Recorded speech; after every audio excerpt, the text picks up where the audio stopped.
saya ingin memperkuat lagi. Kan tugasnya memperkuat gitu. Perubahan dan perbaikan intinya begitu. Nah, yang kita bahas sekarang adalah lagi-lagi demokrasi kita yang menurun kualitasnya. Kita nggak perlu lagi menggunakan diksi yang lain. Terjadi kemunduran demokrasi di Indonesia. Ini bukan observasi kacangan atau hanya komentar sebagai partai oposisi. Walaupun kami punya hak untuk melakukan observasi juga dan penilaian sekaligus feedback secara konstitusional. Tetapi ini juga menjadi observasi kalangan internasional. Kita juga tidak harus mengatakan apa yang mereka sampaikan dan nilai itu adalah selalu benar. Ya tidak juga harus begitu. Tetapi apa iya sebagai warga dunia kita tidak mendengarkan pandangan dan feedback dari sejumlah negara. Negara barat juga banyak yang kacau demokrasi hari ini. Amerika Serikat sendiri, negara-negara di Eropa banyak yang nggak bisa jadi contoh demokrasi yang baik.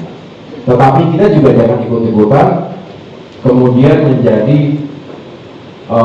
elemen yang akhirnya makin mundur ke belakang. Bukankah semangat demokratisasi itu tidak akan berakhir sampai kapanpun? Ini yang kita harapkan, bahwa demokrasi juga benar-benar dijalankan bukan hanya dengan ukuran-ukuran regularitas kepemilian. Memang kita setiap 5 tahun sekali melaksanakan pemilu, melaksanakan pilkada. Itu salah satu indikator, tetapi tidak cukup hanya dengan sudah dijalankan pemilu, sudah dijalankan pilkada. Pertanyaannya adalah kualitasnya bagaimana? Apakah benar demokrasi dan pemilu tadi melahirkan pemimpin-pemimpin terbaik, wakil-wakil rakyat terbaik yang bisa membawa perubahan dan kemajuan?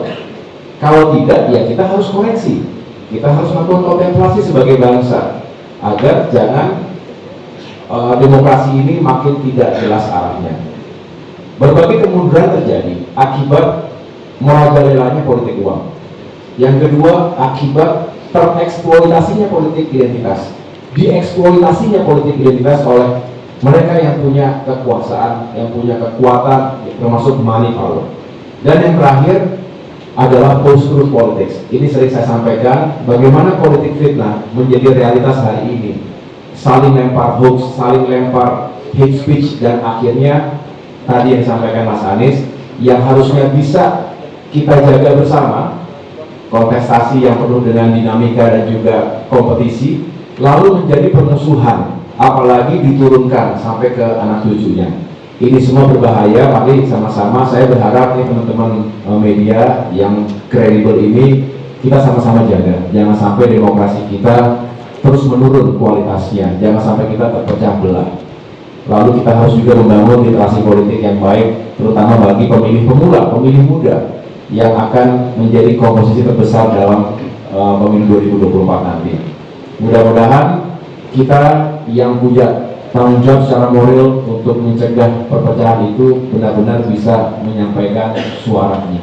Jangan sampai kita kalah dengan buzzer politik yang memang tugas dan misinya adalah membuat kekacauan dan juga merusak persatuan di antara kita. Bahaya, cost-nya terlalu tinggi, konsekuensinya bukan hanya 5 tahun, 10 tahun, tapi juga bisa 1 generasi, 2 generasi. Saya pikir itu ya, Mas Anies, terima kasih sekali lagi. Ini luar biasa untuk Mas Anies Baswedan.